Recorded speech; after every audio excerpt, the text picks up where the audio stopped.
vamos a continuar. Hoy día vamos a hablar de... Prácticamente hemos acabado la unidad de lo que significan las hernias, ¿no? O sea, ya hemos acabado la hernia de la pared abdominal, hernia diafragmática, y también hemos hablado de la hernia de hiato, ¿no? Hoy día vamos a hablar ya de otra patología y vamos a empezar de forma descendente el aparato digestivo, hablando de lo que significa patología esofágica. Y obviamente la primera patología es el reflujo gastroesofágico. ¿Qué es el esófago? El esófago es la parte inicial del tubo digestivo, a la boca, pero después viene el esófago. Es un tubo muscular, es la pared que termina en el cardia gástrico o esfínter esofágico, ¿verdad?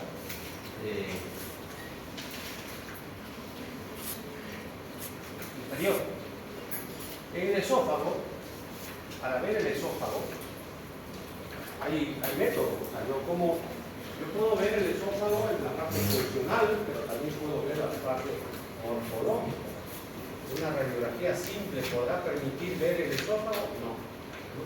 O sea, muy pocos detalles. Podrá ver un poco de aire, pero es que un tubo que por su peristaltismo hace vaciamiento, por lo tanto, pues si yo quiero ver la forma del esófago, entonces yo le doy contraste, validado o una sustancia radiopaca, y puedo ver la forma. Eso es lo que se llama esofagograma. En ese estudio, nosotros podemos ver que el esófago tiene 3 estrechamientos. ¿Por qué es importante hablar de estos estrechamientos? Porque son los lugares donde normalmente se atascan algunos tipos de alimentos. Han visto que hay atragantamiento, ¿no? La gente al comer, deglutir, puede trancarse, y también los cuerpos extraños pueden quedar en esas zonas de estrechamiento. O sea, es un tubo, pero tiene zonas de estrechamiento. La superior es dado por el músculo fricofaríngeo, el estrechamiento medio en la división del bronquio izquierdo y callado aórtico, y el inferior en el esfínter esofágico inferior. Decía yo que en esta zona se pueden a veces detener o se pueden atascar cuerpos extraños, ya sea alimenticios, o en el caso de los niños, a veces cuando se meten algún objeto en la boca para jugar y de repente se lo tragan por accidente, ¿no? Un botón, un quinto o algún otro tipo de objeto. Se ve también en personas, los famosos, los que hacían antes, cada vez hay menos, porque bueno, la gente todo lo hacemos más desechable, pero antes los zapatos, por ejemplo, se arreglaban, ¿no? Porque cambiábamos las medias ruedas, incluso a los zapatos. Entonces, la gente que trabajaba se ponía los tachuelas o se ponían, digamos, clavos en la boca, y a veces accidentalmente, porque en esa zona era lo que normalmente se podían atacar. Entonces son las 3. Las contracciones, ¿no? La primera viene a dar con el músculo fricofaríngeo, la división de la tráquea y la aorta, y el tercero viene a ser diafragma. O sea, es un tubo, pero en estas zonas tiene un estrechamiento. Si uno mira, está por detrás de la tráquea, está por detrás de la tráquea. Por eso es que a veces cuando nosotros nos atragantamos, esto empuja y ya se puede, porque es un cartílago, entonces empuja y puede provocar asfixia en los atragantamientos. Por eso es lo que se hace la famosa maniobra de Helmich, ¿no? Que permite que uno haga fuerza y entonces vos hace fuerza abdominal y entonces la gente bota con lo que se trancó, ¿no? ¿Qué podemos hablar más del esófago? Vamos a hablar seguramente de la anatomía y vamos a ver que tiene 3 porciones. Un poco ya me recordé el otro día cuando estábamos hablando del hiato esofágico, y uno reconoce que el esófago más o menos son 27 centímetros, que mide 30 centímetros, pero de esa subdivisión uno lo divide en 3 partes: el esófago cervical, que es el que está obviamente en el cuello, que viene a ser 5 centímetros. Es importante porque es patología específica, ¿no? Por ejemplo, está el divertículo de Senker, que es un divertículo específico de esa zona. está el esófago torácico, que es un poco más inaccesible a nuestro, no es tan fácilmente accesible porque tenéis que entrar por tórax. Y a la parte del esófago abdominal apenas son 2 centímetros. Y esos 2 centímetros son de ahí donde más vamos a trabajar. O sea, donde más patología. Por ejemplo, ahora vamos a hablar de reflujo gastroesofágico y nos vamos a dar cuenta que prácticamente es en esta zona donde está el problema. El esófago, al ser un tubo, tiene una musculatura que tiene una característica importante. Tiene dos capas, ¿no? La capa externa es longitudinal y la interna es circular. Fibras longitudinales, esta es la parte externa y esta es la parte interna. Es importante reconocer esto porque cuando hablemos la próxima clase de otra patología que es la atalasia, vamos a ver que se habla de corte, o sea, se hace miotomía, o sea, corte del músculo, de este músculo hay que cortar. Entonces tenemos de forma de afuera hacia adentro, ¿no? La mucosa, la serosa, la muscular, y dentro tenemos la glucosa. Entonces esa es la constitución del esófago. Este esófago entonces tiene un esfínter esofágico superior, el cuerpo esofágico y el esfínter esofágico inferior.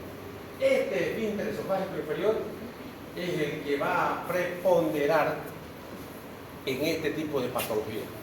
Por lo tanto, yo hablaba del esófago, las partes que hay que estudiar, la parte funcional y motora, o morfológica. En este caso, la parte funcional, yo tendré que hablar de esto, que la presión del esfínter esofágico superior es de 40 a 100 milímetros de mercurio, en cambio del inferior es de 7 a 25 milímetros de mercurio. Si esta presión de este esfínter, o sea, si este esfínter disminuye de 7 su presión, se va a poder refluir los alimentos del estómago al esófago. Entonces, un esfínter prácticamente eléctrico tiene buena presión. Es de pasaje unidireccional, o sea, pasa de arriba abajo por gravedad, por el pericarditismo, y una vez que pasan los alimentos se cierra. Por lo tanto, y tiene una presión, ¿no? Manométricamente se mide esta presión. Y si esta presión se relaja, o sea, si baja, entonces hay la posibilidad del reflujo esofágico. Es importante reconocer, y esta imagen nos va a servir para hablar también ya en patologías posteriores que viene a ser, por ejemplo, la hipertensión portal, varices esofágicas. Es bueno recordar la irrigación. Y tiene en las diferentes 3 porciones que hablábamos, cervical, torácica y abdominal, son diferentes las arterias. La porción cervical, por ejemplo, el esófago cervical, es irrigado por la arteria tiroidea, ramas de la arteria tiroidea, y la parte torácica por las arterias bronquiales, y la abdominal de la rama ascendente de la arteria gástrica izquierda. Obviamente, es la misma constitución del retorno, o sea, el sistema venoso. Y en el sistema venoso, ¿qué tal, no? Son la tiroidea, el esófago cervical, las bronquiales, que vienen a ser el torácico y la gástrica que estamos hablando de esta porción de 2 o 3 centímetros que es el esófago abdominal. El esófago cervical, torácico y abdominal. Esta parte es la que más fácilmente vamos a hablar para hacer tratamiento. Y la vena, obviamente, es lo mismo, pero vacían en la tiroidea inferior, también en la cervical, la parte torácica, la bronquial, y ácido, y a la gástrica izquierda, la abdominal. Pero ¿cuál es la importancia fundamentalmente de esto? Que todas ellas son tributarias ¿de dónde? ¿A dónde drenan estas venas? Todas estas. Cervicales, torácicas, ¿a dónde están tributando? ¿Dónde van? A la porta. Y la porta tiene que atravesar el hígado para ir a la cava. Si hay una hipertensión portal, si el hígado se hace cirrótico, eso es una pregunta que uno siempre hace, y vean ustedes, es que uno, ya les decía, todo es complementario en medicina.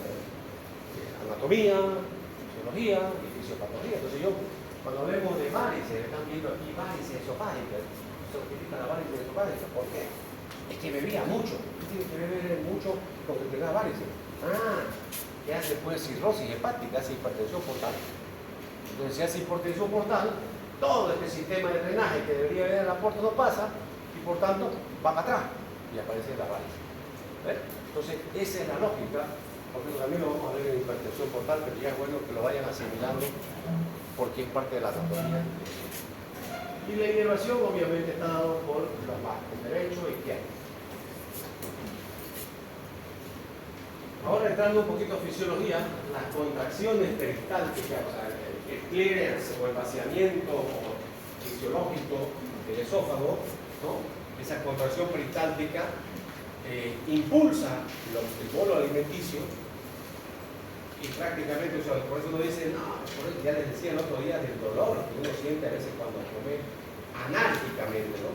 Porque tiene movimiento peristáltico, entonces si está vaciándose, está succionando, está hacia abajo, entonces es importante que haya armonía. O sea, usted comer tranquilo. Lamentablemente, yo digo lamentablemente a ustedes y a nosotros, a veces la vida pues, nos trata muy mal, digamos, ¿no? O sea, nos forza a que no nos alimentemos bien, ¿no?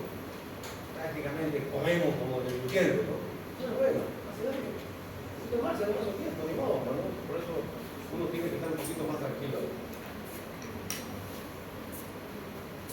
Que la disfagia, el dolor, la difusión. ¿Cuándo aparece?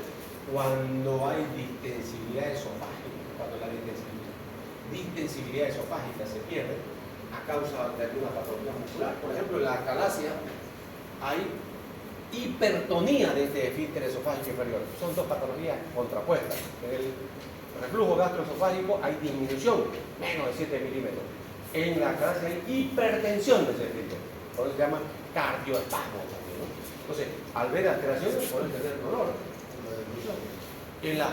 También cuando hay, por ejemplo, estenosis esofágica por úlceras que hayan provocado, también va a haber este tipo de alteración. El esfínter esofágico inferior establece la barrera que estábamos hablando entre el esófago y el estómago y es una barrera, es un esfínter unidireccional, o sea, mientras hay peristaltismo esofágico, la orden hacia abajo es que se relaje, entonces va exprimiendo y va relajando. Pasa el alimento, deja de haber peristaltismo y se cierra, ¿no? Se cierra para que no haya reflujo. Por eso es que viene a ser muy importante. Esta función de este esfínter se debe a la arquitectura de sus fibras musculares, o sea, tiene una función. Por lo tanto, cuando hablábamos el otro día de hernia de hiato, decía, se le hace como anillo, se le crea un nuevo. Acá está bien justificado cuando hablemos de tratamiento quirúrgico, como no está funcionando su esfínter, entonces hay que fabricarle un esfínter. No hay otra manera para que no haya reflujo. Entonces, porque hay una alteración de esta fibra, entonces por lo tanto el esfínter esofágico inferior pierde ese tono. Otra vez volvemos un poquito a fisiología. ¿Cómo yo puedo decir por qué no tenemos reflujo? Normalmente. ¿Hay reflujo fisiológico? Ya les he dicho, sí, hay reflujo fisiológico. Pero fisiológicamente, ¿por qué no tenemos? Primero hay porque hay tres mecanismos.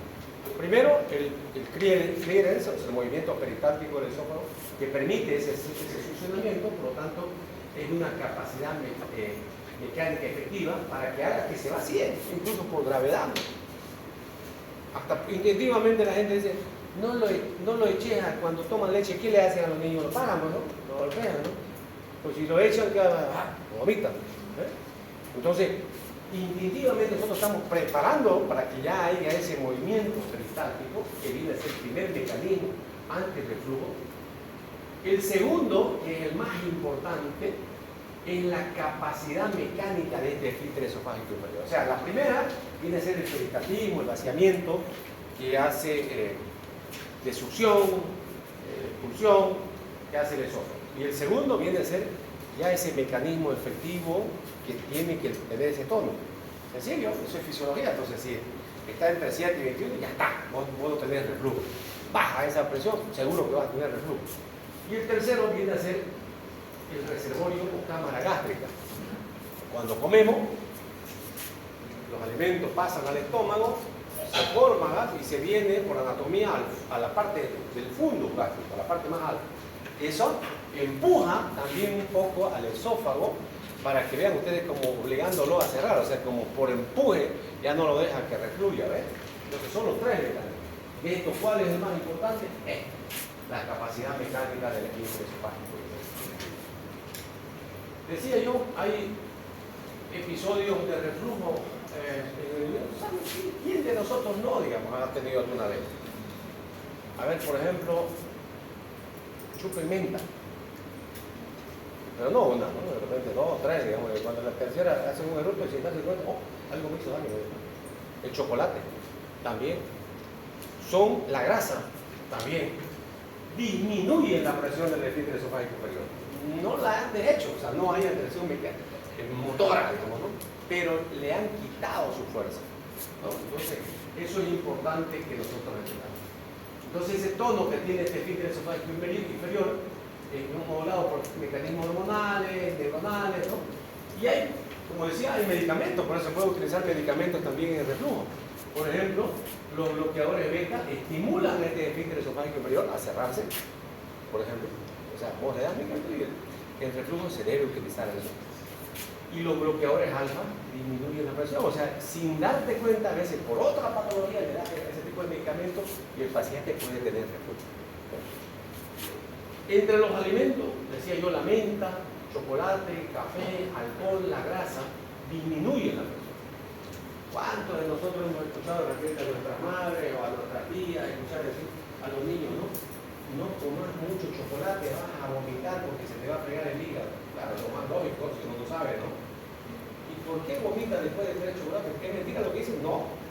Véanlo, pues a ver, vean uno de sus hermanitos o sobrinos, no le digo claro, porque si no ya va a ser algo ya premeditado, no va a querer experimentar, pero si han visto, digamos, en algún momento, que la vez que han vomitado, claro que vomitan, y creen que el chocolate le hizo daño. No, fue que estimuló para relajar el esfínter esofágico.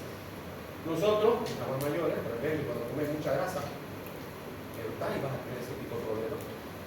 O el alcohol también produce eso. El café, los que tomamos café, producen ese tipo de situaciones. Entonces, también si excedo de comida, ya pues, por más buen esfínter que tenga mucho alimento en el estómago, entonces no hay tanto tránsito y entonces puede haber también ese tipo de reflujo en comida copiosa.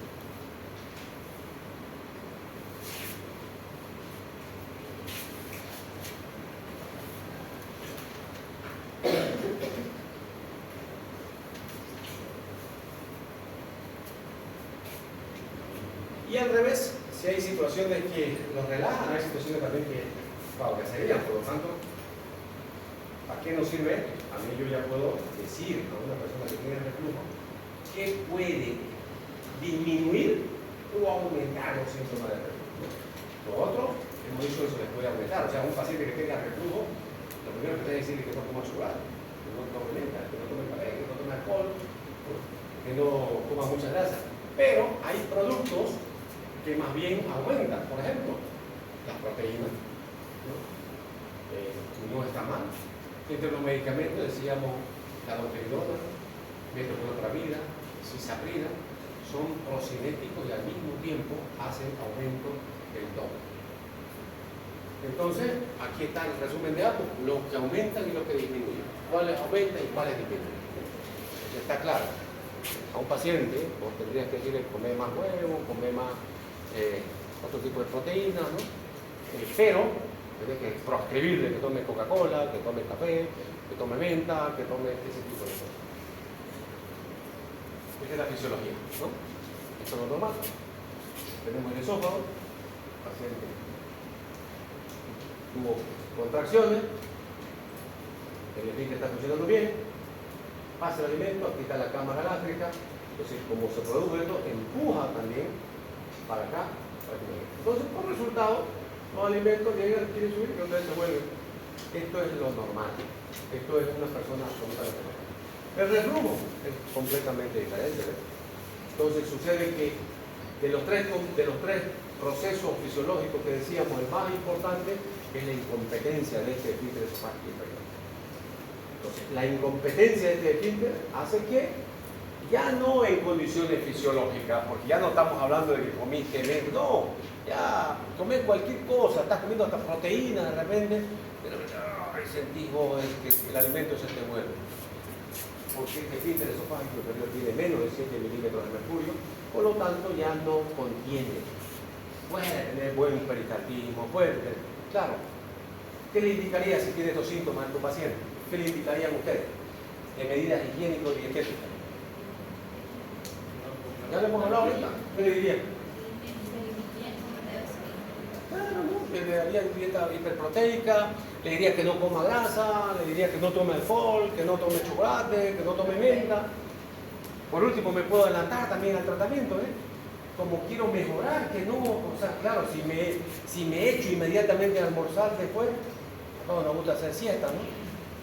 Es malo, digamos, ¿no? Uno debería, por lo menos, sentarte un rato, caminar un rato, y después de repente echarte, porque el decúbito evita lo otro que hemos dicho, hasta que el alimento pase, ¿no? Entonces, en medidas higiénico-dietéticas.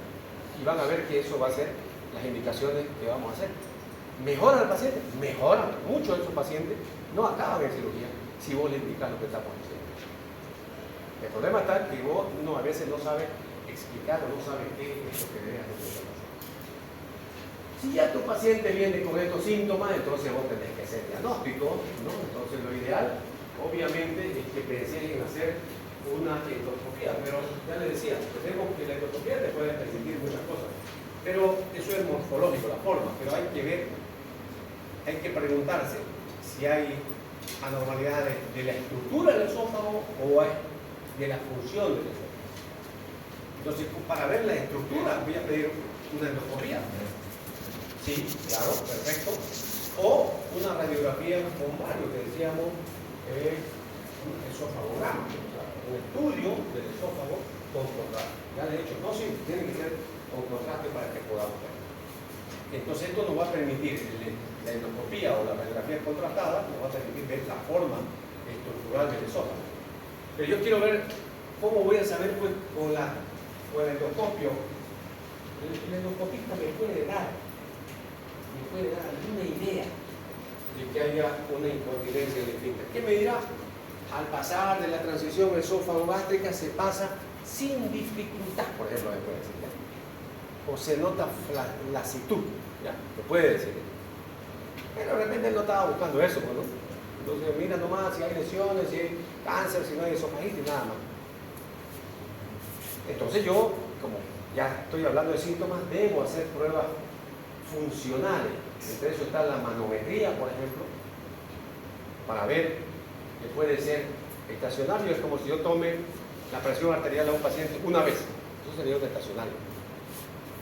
Y si yo tomo una ambulatoria de 24 horas, ¿se hace? Claro, son los famosos Holter, ¿no? O sea, pruebas de 24 horas para ver en qué momento se te sube la presión. De repente a mí se me sube la presión porque me pongo nervioso pasando clase. De repente se me sube la presión cuando reniego. Y en la noche no tengo problema de presión. De repente hay algunos factores que me aumentan. Entonces, en este caso, para medir la manometría también del esófago se hace así. Puede ser estacionario o en 24 horas. Y la centiliografía de tránsito esofágico vendrían a ser las pruebas funcionales. Estas son morfológicas y las de abajo son funcionales.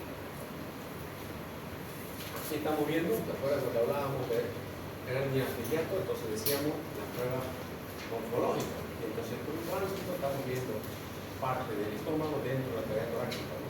Esto no sirve para ver flujo, pero me está demostrando que esto me está viendo la forma, la estructura. En cambio, esto es ya para ver la parte funcional, ¿no? El esfínter esofágico superior, el esfínter esofágico inferior. Entonces, nosotros podemos medir, ¿se hace ese estudio? Claro que se hace. ¿Lo hacen en todos lados? No, tiene que ser un gastroenterólogo que tenga los aparatos específicos para hacer. Porque va a ser al final el que también me va a permitir, si decido, si yo voy a operar o no operar un paciente. No son métodos para complementar este tipo de situaciones. Bien, ahora sí entramos ya a la patología propiamente dicha, al reflujo gastroesofágico.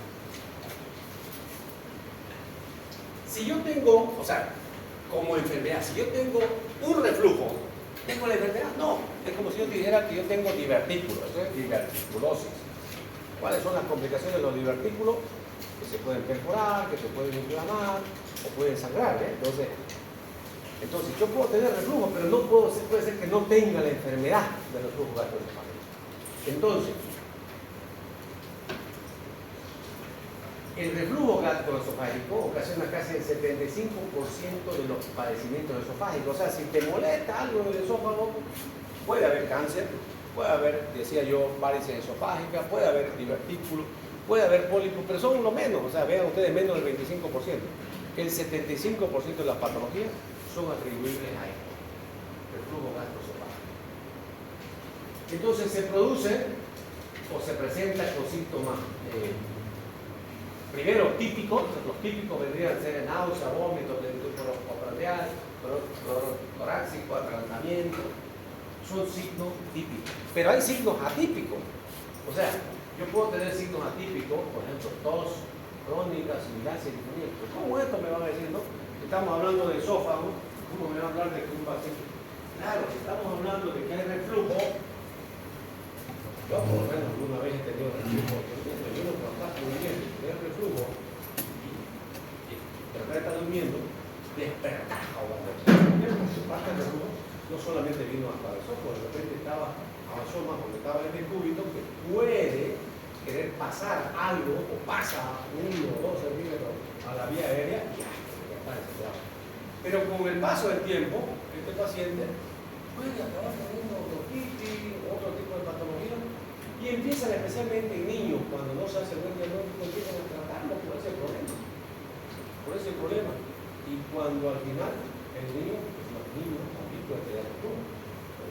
¿Por qué no? Aquí no hemos hablado todavía de edad. Entonces, hay los síntomas típicos tendrían que ser dolor renal, pirosis, eructo, vómito, dolor renal.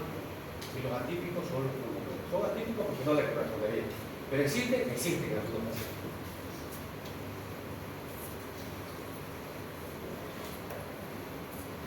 Vean ustedes, decimos el 100% de las patologías esofágicas, el 75% son de estas.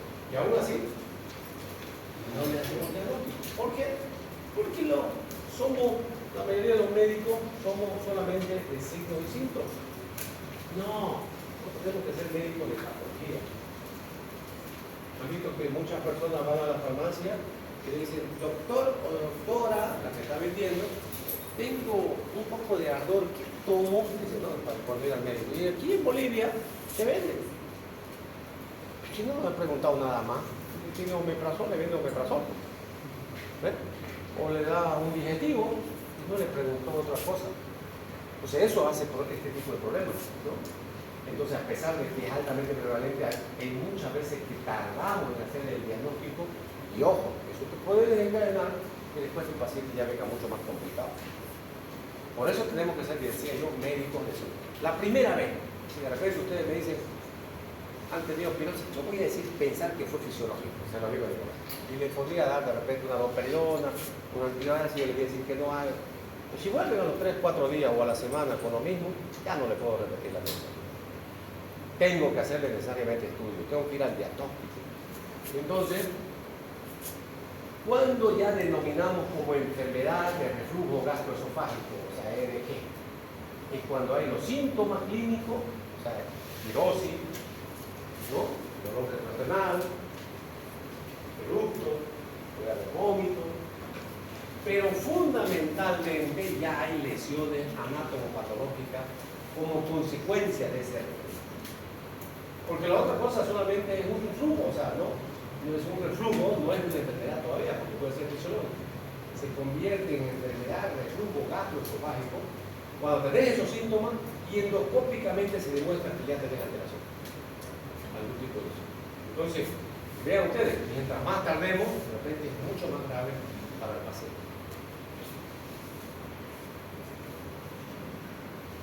Otra vez repetimos, porque hay cosas que es importante que ustedes se les queden. Hay síntomas típicos y atípicos. Muchas veces los síntomas atípicos los pasamos por alto y acabamos dándole más problemas, no mejora, se le hemos dado antibióticos, le damos mucolíticos, le hemos hecho nebulizaciones y no mejora. Porque no está yendo al fondo del problema, no está yendo al origen del problema, no le ha hecho buena anamnesis. A ver, el problema del paciente es reflujo, y estos son signos y síntomas atípicos. A que le aparezcan esto, debe ir vos a tratar el reflujo. Entonces, a eso nos estamos refiriendo. Ojo, tampoco lo estoy asustando, no estoy diciendo que todos los pacientes que tienen bronquitis son reflujo, no he dicho eso. Estoy diciendo que son síntomas atípicos a veces del reflujo. Hay que tomarlo en cuenta, hay que estar atento. Especialmente cuando vos no mejoras a tu paciente, tenés que pensar en otro tipo de cosas. Hace rato hablábamos de las 3 causas fisiológicas para que no tengamos reflujo, ¿no? Obvio. Entonces, si ya hablamos de anatomía, fisiología, ahora hablamos de fisiopatología. ¿Cuáles son las causas para que se produzcan?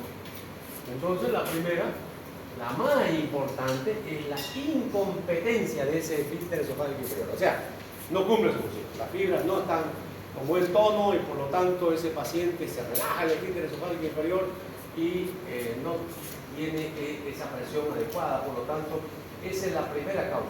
Habíamos hablado de 3 cosas que evitan que tengamos. Ahí está, la primera, digamos, que es la más importante. La segunda posibilidad es que es menos importante, es la ineficacia en la limpieza. O sea, tu esófago no tiene mucho peritatismo, ¿no? Sí, está bien, pero si te quedas quieto ahí de repente y con lentitud va bajando, no pasa nada, pero tendría que relajarse el esfínter y después cerrarse, ¿no?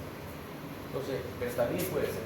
Y la tercera, el reservorio gástrico, que la dilatación gástrica no aumenta la presión intragástrica, por lo tanto no se forma esa cámara gástrica y no hay cómo empujar eso. Entonces, vendría a ser, primero era por qué no teníamos, ahora son las causas, por qué tenemos reflujo gastroesofágico. Esa, dijimos, en realidad ya habíamos hablado de la parte fisiológica, pero ¿qué otras cosas pueden provocar reflujo? El embarazo, o sea, todo lo que aumente la presión intraabdominal puede provocar un reflujo.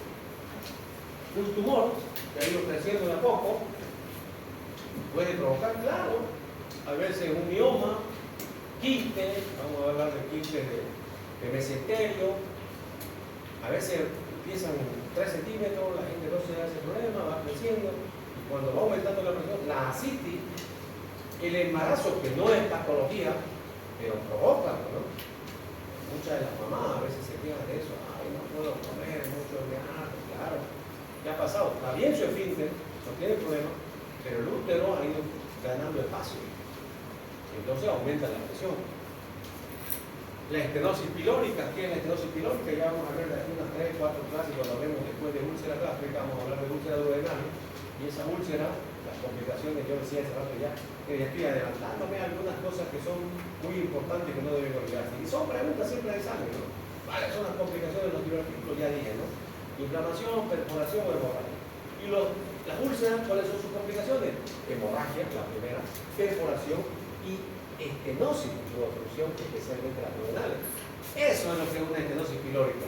Entonces está en el esófago, estómago, el píloro, y entonces como es una zona más o menos pequeña, cuando hay úlceras, se van cicatrizando y van cerrando la úlcera. Entonces, al estenosarse el píloro, comemos tranquilo, bien, llega al estómago, pero no puede pasar porque hay un estenosis. Y si no hay una estenosis, entonces aumenta la presión del estómago, y ese aumento de la presión del estómago empuja hacia arriba, ¿ves? Y puede provocar reflujo. O la genopatía, y finalmente la hernia hiatal. A ver, pregunta de examen. ¿Cuál de las 2 hernias es la que puede provocar reflujo? Son 3 tipos de hernias, ¿no? Por deslizamiento, la paraesofágica y la misma. ¿Cuál? ¿Ah? Por eso, pero es diferente, pero ¿cuál es? Son 3 tipos de hernias.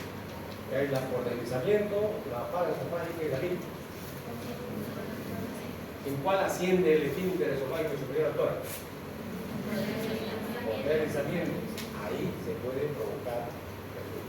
La paraesofágica sigue abajo, paralelo, sube, ¿verdad? Entonces la hernia hiatal y hernia por deslizamiento puede también haber reflujo gastroesofágico. Y no hemos dicho que es cierto.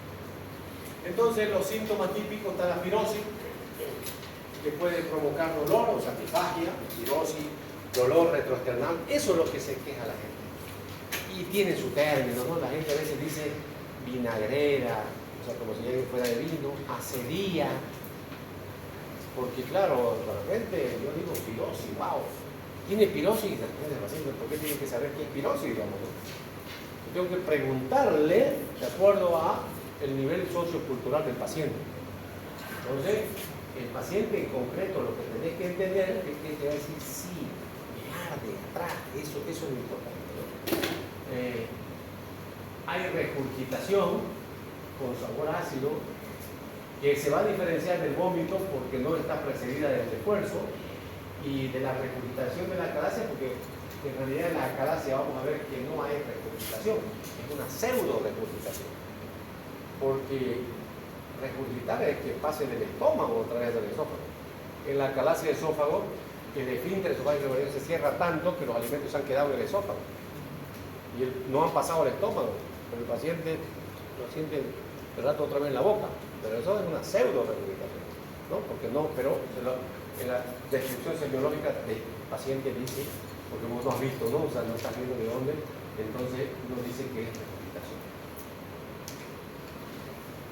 Muchas veces estos síntomas especialmente provocan que el paciente durmiendo, que está en decúbito, mayor presión abdominal, algunos dormimos de barriga, más presión todavía, ¿no? Entonces tengas reflujo. La disfagia va a ser frecuente solamente cuando tengas estenosis. O sea, es probable, pero no es frecuente. La pirosis sí. Puede haber sequedad de la boca. Puede haber en el reflujo gastroesofágico pérdida del esmalte de los dientes. Y uno dice, ¿por qué? Pero por lo que estamos diciendo, que puede llegar el ácido en la noche a tu boca. Entonces, por más que te limpies bien, que te laves, vos sin darte cuenta, estás perdiendo esmalte en los dientes.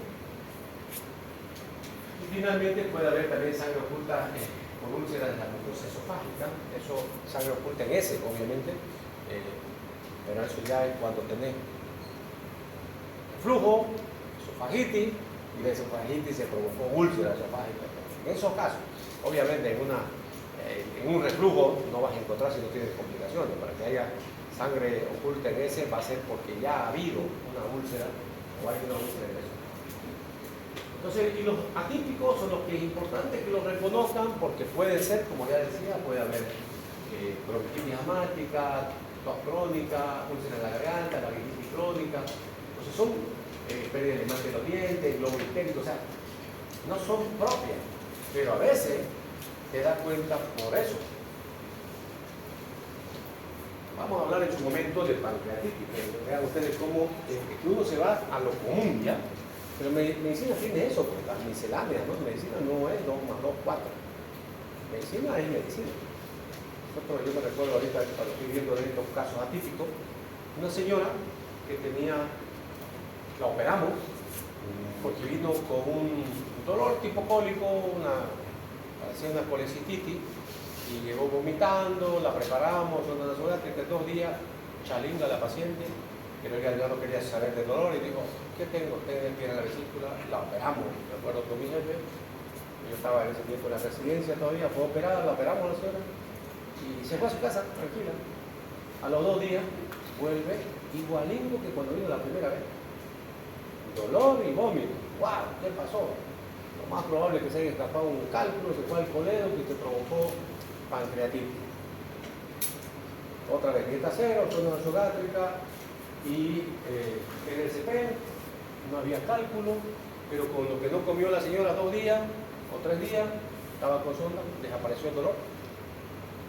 Muy bien, regresa a su casa, a la tercera vez vuelve, y era paciente particular todavía, ¿no? Entonces, miércoles viene y todo el mundo ya medio raro, ¿no? Esta señora o tiene alguna cosa que está mintiendo o tiene alguna otra patología. Entonces uno a veces va a lo fácil, ¿no? Está mintiendo, ¿no? Alguien del equipo dice que no puede ser que sea otra cosa. Pero ¿a qué origen? Las pancreatitis son normalmente alcohólicas o biliares. Ella no bebía, y no había cálculo. Entonces, ¿cuál era la otra causa? Ah, caramba, entra a esto, ¿no? A las misceláneas. Van a ver cuando hablemos de pancreatitis, hay causas también menos frecuentes en pancreatitis, que pueden ser medicamentosas, pueden ser virales, y hay también por dislipidemia, o sea, cuando el colesterol se eleva muy alto. Y entonces él dice, ¿por qué no le pedimos? Pues la señora estaba ya otra vez con sonda, aplacaba todo. Nunca había visto esos valores, yo creo que estaba a 3.400 su colesterol. O sea, era prácticamente leche su sangre. Esa era la causa de su pancreatitis. Desde el inicio fue la causa. O sea, desde la primera vez que vino, ese era su problema. Evidentemente tenía cálculo en la vesícula, sí señor.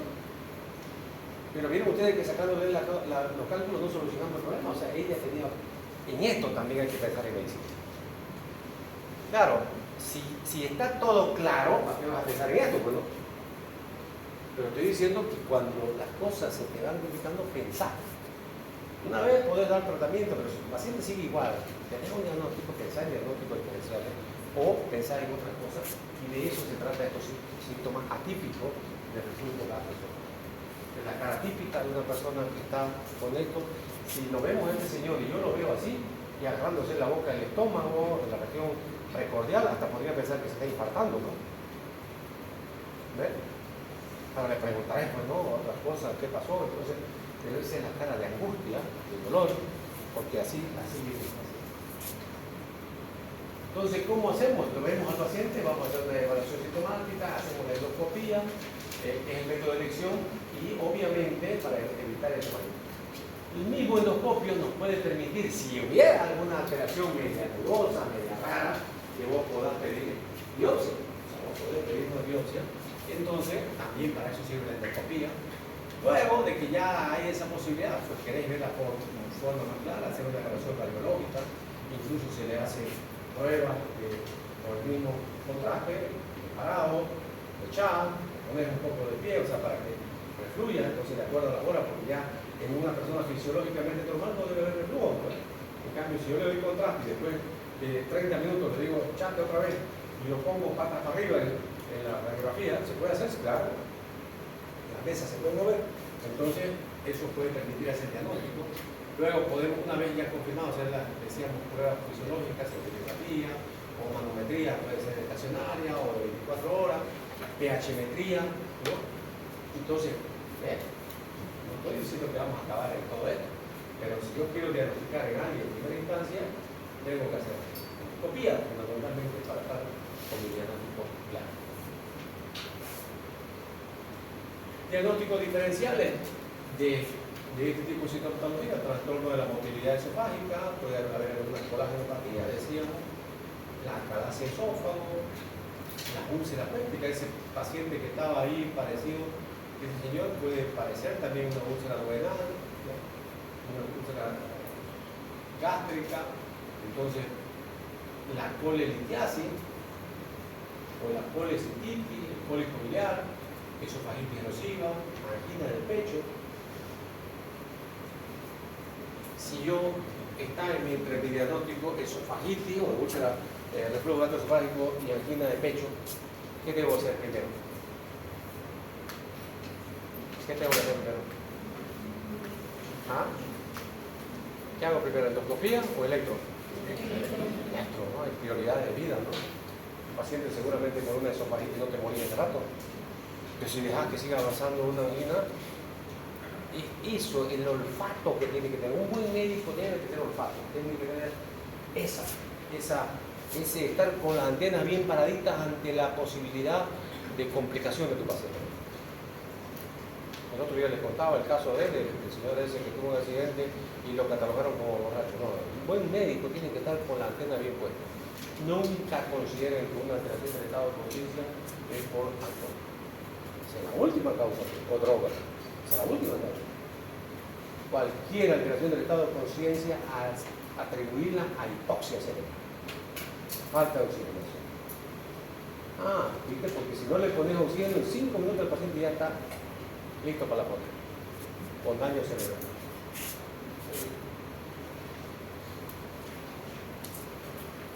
¿Cuáles son las complicaciones? Yo tengo esofagitis, reflujo gastroesofágico, ¿cuáles son las complicaciones? Primero, el reflujo, obviamente la mucosa esofágica no está preparada para ese reflujo y se inflama.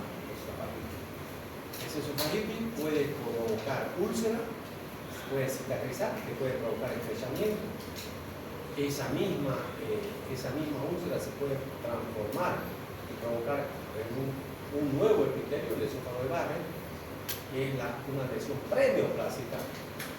Y también decíamos de los síntomas atípicos, ese paciente si tuvo bronquitis, tuvo tos crónica y no le hace caso y sigue con su reflujo, pues puede acabar teniendo fibrosis pulmonar. Imagínense un diagnóstico de una cosa como esa, ¿no? Entonces, algo que hay que tener en cuenta, el defecto del esfínter, normalmente hemos dicho falla fisiológica.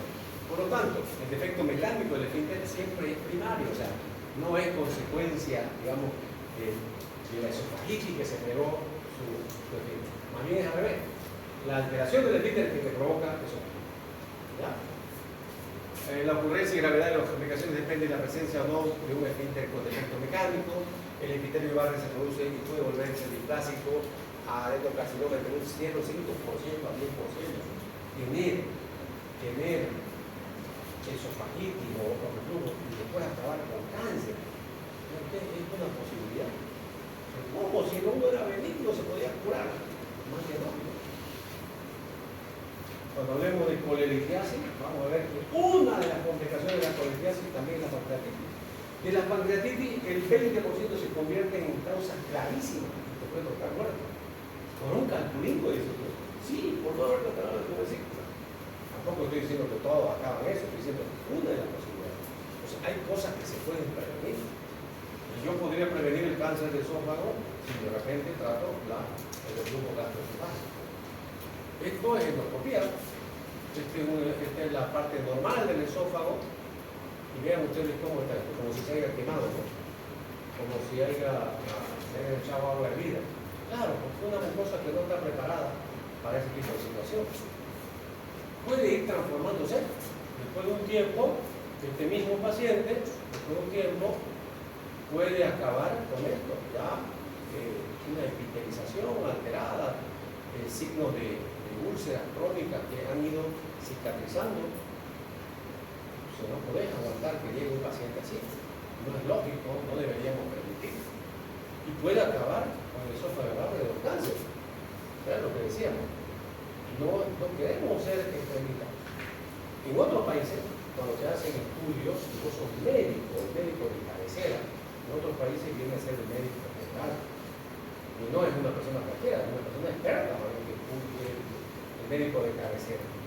Y si él deja pasar de estas cosas, no las pidió, puede ser procesado. Se vean ustedes, no es normal, no, es responsabilidad. Entonces, si un paciente te está diciendo, no, pues tenés que pedir el estudio. Que no se haga, hay otros problemas, no puede calentar el estudio.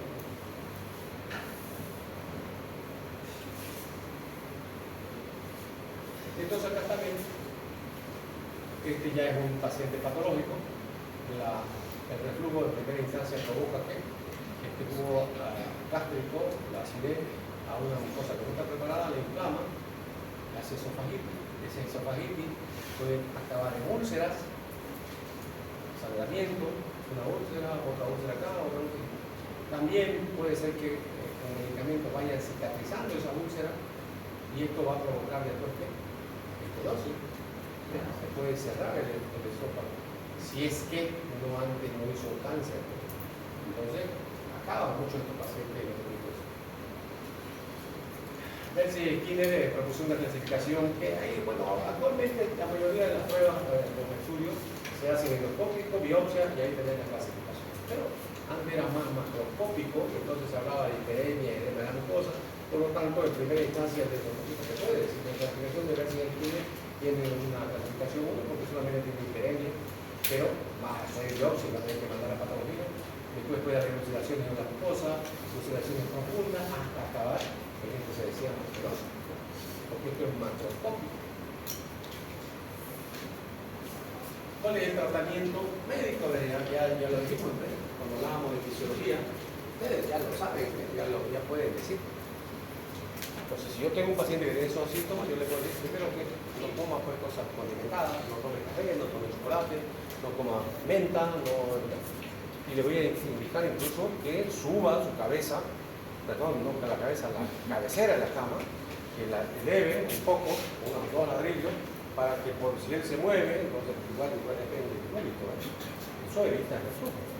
Y obviamente le puedo dar medicamentos que hemos dicho que aumentan el tono, la glutamina, la prednisona, la tisaprida, puedo darle antiácido, y entonces esto en un 70-80% de las veces mejora. ¿Qué más tengo que decirle al señor o señora? Intente bajar de peso.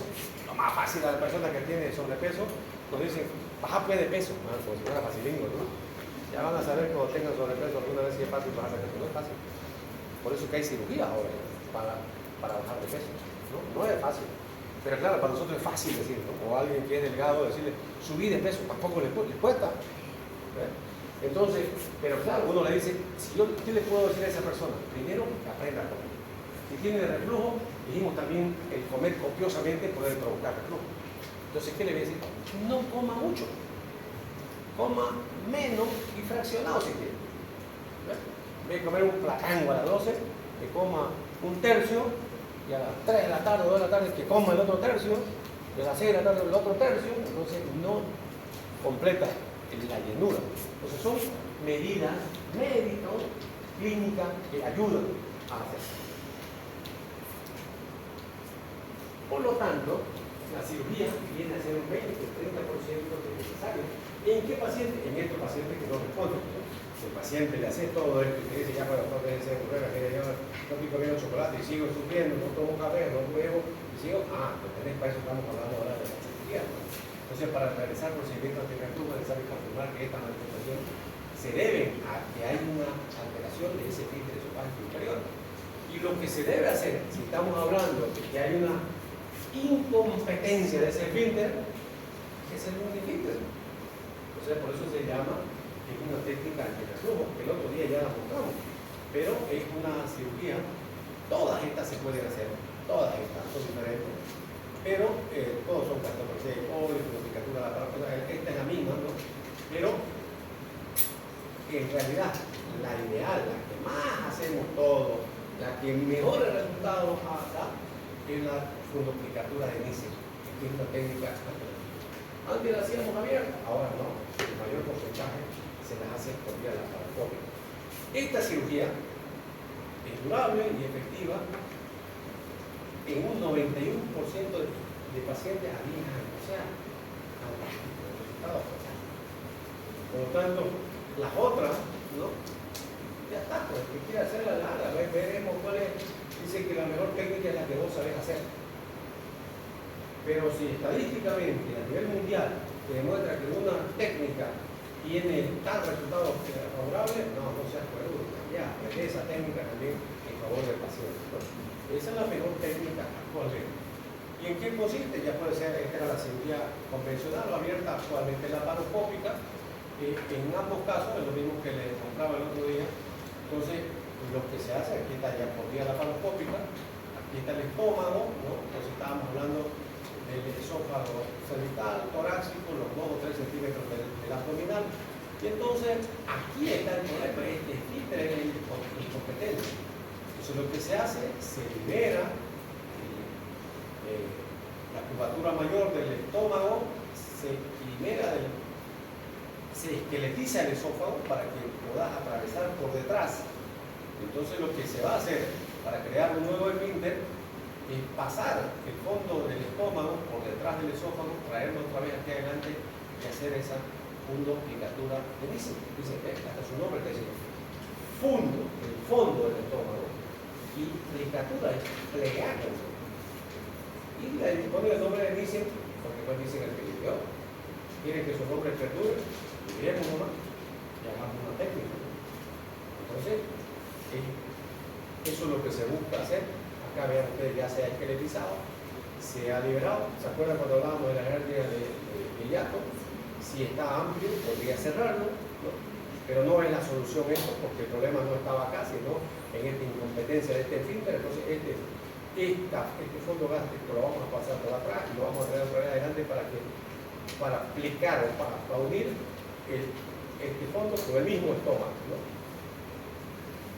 Acá ya en una cirugía, una imagen laparoscópica, se están viendo los mismos nudos, los mismos puntos que vieron acá, ¿no? Pero este es un esquema ya en imagen real, ¿no? Entonces todo está, una cosa ver en un esquema, otra cosa en la realidad, pero es el mismo objetivo. Y entonces, una vez que se ha hecho eso, se atravesó el esófago por detrás, el fondo gástrico por detrás del esófago, se lo trae acá y se hacen 2 o 3 puntos. ¿Cuál es la fisiología? Entonces el paciente sigue comiendo, bajan los alimentos al estómago, se produce gases, es normal, esos gases, en vez de venirse a este fondo gástrico que estaba acá, que permitía que era antirreflujo, ahora los gases que se han producido acá se vienen así y se están dando la vuelta. Entonces, ¿qué estamos provocando? Un anillo neumático, o sea, el aire se va arriba y se da la vuelta así, y entonces ¿qué hace? Lo aprieta el esófago. Entonces, ese es el mecanismo de esta técnica antirreflujo. Entonces, no se ha hecho ningún corte y tiene una efectividad mayor al 90-95%. Acá está más otra vez explicado, lo mismo, están los puntos. El esófago, el fondo se lo está pasando por detrás del esófago, tienen ustedes el fondo del estómago, y estos fondos otra vez se lo están dando por de este lado, o sea, se hace este es el anillo que se está creando para evitar el reflujo gastroesofágico. ¿Pregunta?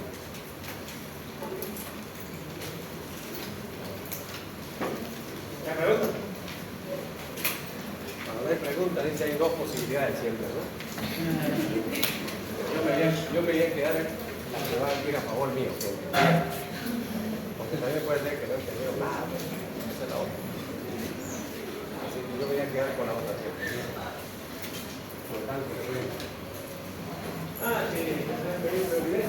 Yo no sé, tampoco me estoy obligando, pero mañana creo que hay una fiesta de bienvenida. No sé si todos tienen manilla. ¿Quieren?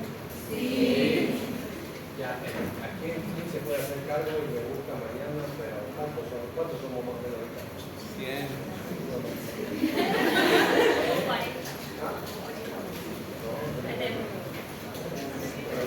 Entonces, que alguien me busque mañana, ya, esta mañana, yo le voy a dar a todos. Yo a ella,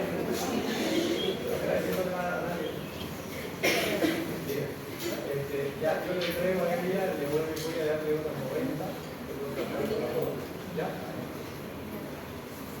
Yo también he sido joven, hay que ver que se cuestiona eso, que hay que tener también con mucha prevención. Y los jóvenes, hombres, tienen la obligación de estudiar.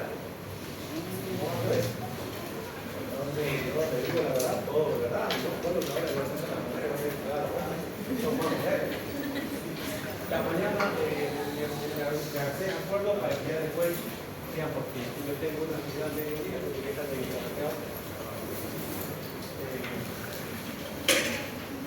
así, cierto, no, la próxima, a la próxima semana, ahora estamos a día jueves, ¿no? Sí, verdad que cruzarán los días, vamos a empezar, que la otra semana vamos a empezar la práctica, cada uno su grupo, martes, saben el centro de especialidades médicas, de mandil, ya ahí veremos cómo empezar. ¿Está bien? ¿Perdón? Otra cosita, sí, el horario es importante. No dispongan ese horario más que para esta materia, porque yo no me meto con horario. Yo nunca pido que vengan en otro horario que no sea el mío. Entonces, ese horario de ustedes, de 10 a 1, no vayan a las 10, porque les voy a mentir, porque se les espera. Vayan más o menos 11 menos 10, porque yo a esa hora voy a llegar, o sea, y no es que esté en otro lado, por las actividades que tengo ya. Yo a veces por mí tendría derecho a poner a alguien que haga el curso, pero también me siento bien con ustedes, sufriendo un poco de tiempo, pero para que no vayan a las 10 en punto. Pero ojo, tampoco no quiero que lleguen a las 11, como ha dicho a las 11, llegaremos a 11:30. Porque su horario es la